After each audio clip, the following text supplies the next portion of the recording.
নমস্কার, কথাকুঞ্জ থেকে বলছি। বলছি দুদিন হলো একটু গাঁয়ের পথে এসেছি গো। একটু গাঁয়ের দিকে বেড়াতে এসেছি। আমি তো ওই গ্রামেরই মানুষ। তা এই একটা কথা, এই গাঁয়ের পথে হাঁটতে হাঁটতে, এটা একটা আশ্রম বটে। এই আশ্রমটার নাম হচ্ছে রাধাশ্যাম, কি দেখতে পেয়েছি না গো, যাই হোক রাধাশ্যাম মন্দির ধরেন। তো এই আশ্রমটাতে এসে ভালো লাগে আমার। এখানটা দাঁড়ায়, গাছপালা, পাখি কুকুলি সব থাকে। তো যাই হোক, আমি এই একটা কথা, অনেক কথাই আমার মনে তো নানা রকম কথা আসে, আপনাদেরকে বলি যেতে যেতে। আমার তো কোনো প্রস্তুতি কিছুই নাই। আর সব লাইভ প্রোগ্রাম আজকাল বলছে। ওই লাইভ প্রোগ্রাম, আমার কোনো এডিটিং ফেডিটিং কিছু নেই, ওসব করতেও পারি না। তো আমি একটু ওই প্রুফ রিডারের কাজকর্ম করি তো টুকটাক, বহুকাল ধরে করছি। তো নানা রকম অভিজ্ঞতা আমার হয়েছে। ওইলি একটা বই আমি লিখবো ঠিক করেছি, প্রুফ রিডারের ডায়েরি। আমার একটা বই লেখা চলছে, বই হকারের ডায়েরি। এবার একটা লিখবো প্রুফ রিডারের ডায়েরি। তো যাক সে কথা হচ্ছে, এই একটা অভিজ্ঞতার কথা আপনাদের বলি। বহু অভিজ্ঞতা আছে। একটা প্রেসে আমার এক ভাইয়ের মতোই, ওই তার প্রেসে আমাকে একটা প্রুফ দেখার দায়িত্ব দিল ছেলেটো, যে স্কুলের প্রশ্নপত্র। তা আমি বললাম, হা গো, এই স্কুলের প্রশ্নপত্র আমাকে দিচ্ছ কেন?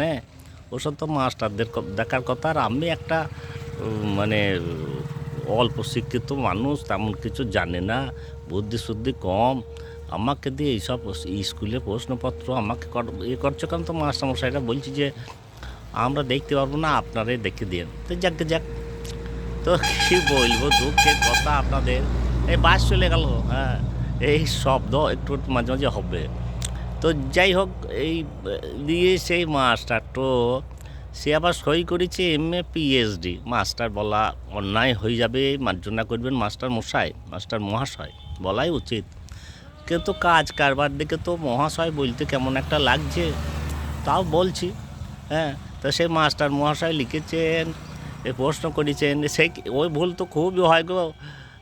লেনিন, লয়কা দন্ত নয় দন্তান নয়, এটাই তো ঠিক ব্যানার নাকি গো? ও মাস্টারটার প্রশ্নপত্র লিখেছে লেনিন, খুবই হয়। ওই ভুলটা তো মাস্টার করবে কেন গো? হাই স্কুলের মাস্টার মহাশয় ভুল হয়ে যাচ্ছে, মার্জনা করবেন। তো মাস্টার মহাশয় লিখেছেন লেনিন। তারপর লিখছেন পায়রা, পয়াকার হর্ষই রয়াকার। আগো, ও পায়রা কোথায় পাওয়া যায়? হ্যাঁ, ও পায়রা বকম করে।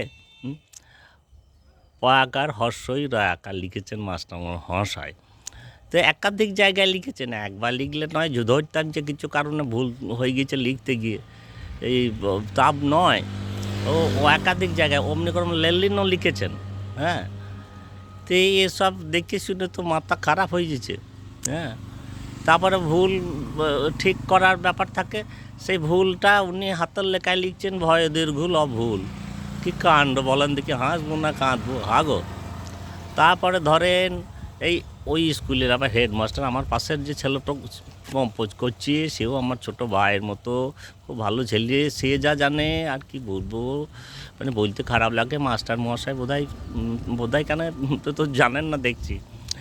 তো আমি বললাম সেই ছেলেটাকে যে কম্পোজ করছি, ভাই এ কি মাস্টার মহাশয় লিখেছেন? বলছে ওসব কিছু দেখো না, উনি একটা বড় পদে আছেন, লোক খুব গ্রাম ভারী লোক, বকাবকি করবে না। আলাম তো এ তো সহ্য করা যায় না। আমরা নয় না তানা গোতানো মানুষ বটি, জীবনে কিছু করতে পারিনি, ছোটোখাটো মানুষ। তা বললে কি এই সে দেখেও তো খুব লাগছে গো। তো এই মহাশয় হেডমাস্টার মশাই এলেন, ওনাকে বিনয়ের সঙ্গে বললাম যে এগুলো কি গো হেডমাস্টার মশাই? তো বলছেন যে আপনি কি করেন? আমি বললাম আমি এই যে পোকা বাঁচার কাজ করছি, এইগুলোই করি টুকটাক, কিছু তেমন করি না। বলছে ওই জন্যেই ওইসব কিছু পাননি, কাজকর্ম দিয়ে এইসব ক্ষোভ থেকে করছেন। বললাম এই কী বলছেন গো মাস্টার মশাই? তাহলে এইগুলো যে লিখেছে লেলিন, পায়রা, ভুল বানান, বয় দীর্ঘ ল, আরও অনেক সব মনে পড়ছে না আমার, এই স্মৃতি থেকে বলছি, মনে করে করে যখন লিখবো তখন আমি লিখবো। তো বলছেন ওসব পার্সেন্টেজে আসবে, নাহলে তাহলে গোটা প্রশ্নপত্রে তো বেশিরভাগ জায়গায় একাধিকবার উনি লিখেছেন, তা বলবার কিছু নাই। তা আমাকে ওরকম ঝাড়ন দিয়ে উনি চলে গেলেন, কিছু বলার নাই। আজকাল তো বলার কিছু নয়, যে বলেছিলেন বলছে মেয়েটি মাথা ফাটিয়ে দিয়ে বলছে খুব বড়ো পদে আছেন, কিছু বলা যাবে না। তো এরকম দেখতে দেখতে না আমার চোখে সেই কী বলে নেবা পড়ে গেছে। হ্যাঁ, এ প্রায়শই দেখছি রাস্তাঘাটে অমুক একটা ধরেন মার্কেট বন্ধ আছে, অমুকের প্রয়াণ ঘটেছে। হ্যাঁ, প্রয়াণের দৈন্তন্য। হ্যাঁ, এই গাঁয়ের পথে আসতে এখানে আর কি বলবো বলেন, এই শহরে সব প্রতিষ্ঠিত জায়গা, সেখানেও তো ওই ভুল। হ্যাঁ, শ্রী দুর্গা কি একটা দোকান, অমুক কিছু একটা নাম, সে দুর্গার বানান সেই যথারীতি দয় দীর্ঘই। হ্যাঁ, তারপরে তৃণ্যর মূর্ধন্য নাই দৈন্তন্য। তো তৃণ্য বটে, হ্যাঁ গো। আর ওই দুর্গা মা দুর্গা না কি গো। তারপরে ধরেন আমি যে চা দোকানটাতে বহরমপুর শহরে বসি, সেই মানুষটার নাম হচ্ছে বেনু রঞ্জন সাহা। কেমন? তা আমি বেশিরভাগ ওই ভদ্রলোক মানুষটি, মান্য মানুষ, উনি এইসব লেখাপড়া, একটু সাহিত্য চর্চা, অমুক তমুক এইসব ব্যাপারে ওনার একটা মানে কি বলবো ভালোবাসা আছে, দরদ আছে। তো অনেক কবি সাহিত্যিক মাস্টার মহাশয়রা বসেন, তো ওনার দোকানে ওনার নামে কিছু চিঠিপত্র পত্রপত্রিকা এলে সেখানে বেশিরভাগই বেনুর বানান হচ্ছে বয়েকার দন্তনাশ। হাগো, ওই বেনু কি বাঁচবে? আর রঞ্জনের যা হাল, রঞ্জন আমি অনেক জায়গায় দেখেছি শিক্ষিত ছেলেপিলি, এমনকি বয়স্ক বড় মানুষও, হ্যাঁ, রঞ্জন ভঞ্জন এইসব লিখতে গেলেই খুব মুশকিল হয়ে যাচ্ছে। বলছি যে ওইখানটা খিচ্ছি বিচ্ছি দিয়ে একটা এরকম ঠ্যাং চড়িয়ে দিবে, পা নামিয়ে দিয়ে ঝুলি দেওয়ার মতো একটা ঝুলি দিচ্ছে, ওটা কী গো বলছে ওখানে খিচ্ছি বিচ্ছি দন্তান্ন। এই আবার কিচ্ছি বিচ্ছি, আমারই তো মাথা কিচি পিচি লেগেছে, গোল লেগে যেছে, বুঝলেন। তো এইসব বানানের চেহারা চরিত্র দেখে আমার খুবই মানে গণ্ডগোল লাগে।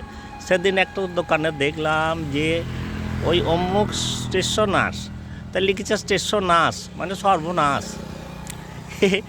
এই ছাপ্পাখানার ভূত বলে একটা কথা ছিল, আছে, কিন্তু ছাপ্পাখানার ভূত তো নয় গো, একবার মাথার ভূত, সত্যিকারের জ্যান্ত ভূত তো। হ্যাঁ, এই বলছি এখনকার শিক্ষিত ছেলেপিলে, একটু ছেলেকে ধরলাম সেদিন মাধ্যমিক পাস বটে ছেলেটো, সেই ছেলেটা বলছে কাকা আজকাল ওসব কেউ দেখে না, এমনকি স্কুলেও নাকি বলছে সব জায়গায় দেখে না, ওই দেখবে মানেটা পড়া যাচ্ছে কিনা, বানানের কোনো ব্যাপার নয়। হ্যাঁ গো, আমাদের সময় সেই স্কুলে প্রশ্নপত্র লেখা থাকলে বানান ভুল থাকলে নম্বর কাটা যাবে, হাতের লেখা খারাপ হইলে সেখান থেকেও নম্বর কাটা যাবে। এখনও সব কিছু ব্যাপার নাই, কাটাকুটির কোনো ব্যাপার নাই, অন্যদিকে কাটাকাটি চলছে, কিন্তু এই সংশোধন সংযোজন এইসবের কোনো ব্যাপার নাই। হ্যাঁ, বললে আবার মারতে ধরতে আসবি, বলা খুব খারাপ। আর আমি বলবই কি বা কি, আমি কি মহাপণ্ডিত? কিন্তু ধরেন আমাদের এই একটা কথা আমার প্রায় মনে হয় জানেন, এই ছোটোবেলায় আমরা সব মাস্টারমশাইয়ের কাছে পড়াশোনা যেটুকুই যা করেছি খুব একটা ভালো করতে পারিনি, কিন্তু মাস্টারমশাইরা আমাদের একটা কথা বলতেন বুঝলেন, যে বানানটো যখন লিখবি তখন বানানটোর একটা চেহারাটা দেখবি, বারবার লিখবি তাহলে একটা চেহারা, মানে ইংরেজিতে যাকে ফিগার বলে নাকি গো, ফিগার বলে তো, তাই ফিগারটা দেখলে বুঝতে পারবি যে এটা ভুল হলো না ঠিক হলো। ওই যে মহামন্ত্র কি বলবো আপনাদের, শিখিয়ে দিয়ে গেছে মাস্টারমশাই, ওই আজকে এই বৃদ্ধ বয়সে এখনও ওইটা লিখে চেষ্টা করি। হ্যাঁ, সারা জীবনে তো শিখছি গো, আর কিছুই তো জীবনে করতে পারিনি, আর পড়াশোনায় তেমন দরদ ছিলাম না, আমি আর কি বলবো, কিন্তু ওই ঘষ্টে চলেছি তো, তাই আজকাল এসব দেখে শুনে খুব আশ্চর্যই লাগে জানেন। হ্যাঁ, কিন্তু বলবার কিছু নাই, বলতে গেলে আবার অনেক সমস্যা আছে। হ্যাঁ, তো মহাপণ্ডিত নাকি, হ্যাঁ, আমি এত টাকা ইনকাম করি, অমুক জায়গায় আমি চাকরি করি, আমি এই আমি সেই আমি হন, ওই যে বলতাম আমি তো জায়গাতেই আপনাদের সঙ্গে একটু মনের কথা দুটো চারটে বলি, আপনারা ভালো টালো বাসেন, সেই জন্যে বলছি, কিছু আমার রাগ দুঃখ করেন না, মনে কিছু করেন না, আমি মহাপণ্ডিত না কিছু নয়, কিন্তু এগুলো আমার মনে হয় জানেন, খুব আশ্চর্য হয়ে যায়। এইসব শিক্ষিত ছেলেপিলে, তারপরে ধরেন একটা পদে আছেন, কিন্তু দেখি এই যে যেমন ধরেন আমার নাম হচ্ছে শান্তনু বন্দ্যোপাধ্যায়, আপনারা জানেন অনেকেই।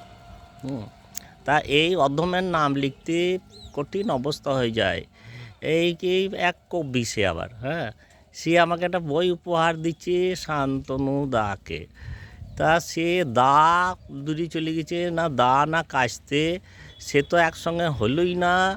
আবার শান্তনু লিখতেও তার অবস্থা খারাপ, তার চেয়েও অবস্থা, তার কাঁচা কাঁচা অবস্থা হচ্ছে বন্দ্যোপাধ্যায় লিখতে। বন্দ্যোপাধ্যায় লিখতে অনেকেরই কাঁচা কাঁচা অবস্থা, ইংরাজি ছেড়ে দেন, বাংলাটা তোই লিখতে তার কী যে হাল হচ্ছে গো, মানে আর কহতব্য নয়। যাকে অনেকটা বেলা হয়ে গেল গো, আমি আমার বাড়ি যাবো হেঁটে হেঁটে। এই আশ্রমের এখানে এসেছি, এই জায়গাটা আমার খুব ভালো লাগে, গাছপালা প্রকৃতি খুব সুন্দর। আমার তো এইসব ভালো লাগে না। এই পাখিরা, কত পাখি আসে, পাখিদের কত সুন্দর ডাক। এই আমার এইসব দেখতে শুনতে খুবই ভালো লাগে জানেন। এই নানা রকম গাছে ফুল ফোটে। এই এটা সেই কী আর বলবা, 2-4 লাইন লিখতাম তো এক সময়, এখনও লিখে টিকি, যে প্রকৃতির অপার দাক্ষিণ্য। তো আমার এটা মনে হয়, কিছু মনে করেন বড় কথা হয়েছে, আমার বোধহয় এটা বলা সাজে না। যাকে এই আপনারা সব ভালো থাকেন গো, আপনারা ভালো থাকেন। আর আমার এইসব একটু প্রুফ দেখার অভিজ্ঞতা 2-4টে কথা, আরও অনেক কথা আছে বলতে গেলে। হয়তো 11 মিনিট হয়ে গেল, আপনারা হয়তক্ষণ শুনবেন না আমার বকবকে, তারপর শুনছেন ভালোবেসে, এইটাই আমার, মানে আপনাদের তো আগেই জানিয়েছি, লাখো সেলাম। সেই আমি পত্রিকার ভূত আমার মাথায় নানা রকম পোকা তো চেপেছিল, এখনও আছে। তো আমি একবার একজনের কবিতা চেপেছি, তো তিনি লিখেছেন রিলিফের খিচুড়ি।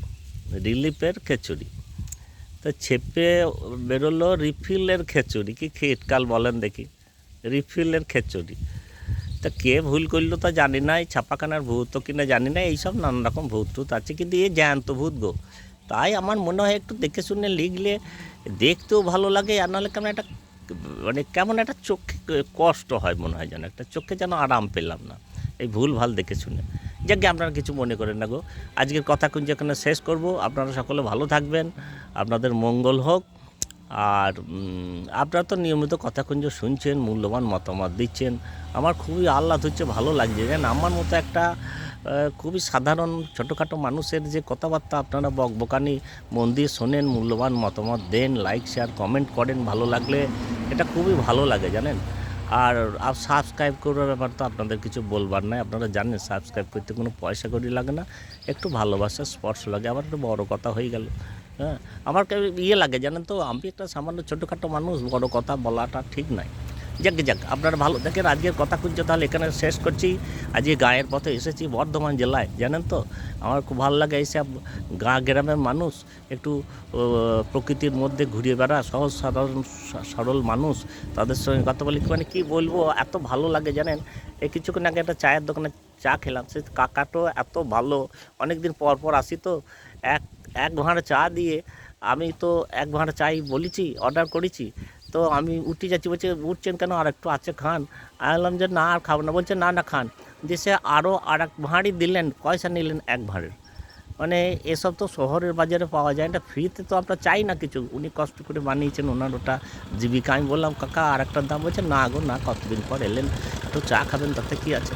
এই যে সরলতা, সহজ একটা সাবলীল ব্যবহার, বা একটা মনের উদারতা, এইটুকু না থাকলে ঠিক মনে স্বস্তি পাওয়া যায় না। একে অপরের দুজনের পক্ষেই এটা থাকা দরকার গো খুব। আমাদের সময়টা খুব দিন দিন জটিল হয়ে যাচ্ছে। যাকে বলতে আবার সময় 14 মিনিট পেরিয়ে গেল। যাকে আপনারা ভালো থাকবেন, অনেক ধন্যবাদ আপনাদেরকে, নমস্কার, আদাব, সেলাম, যা জানানো সব জানিয়ে দিলাম, ভালো থাকবেন। আজকের কথা কুঞ্জ তাহলে এখানে শেষ করছি, রাখলাম গো।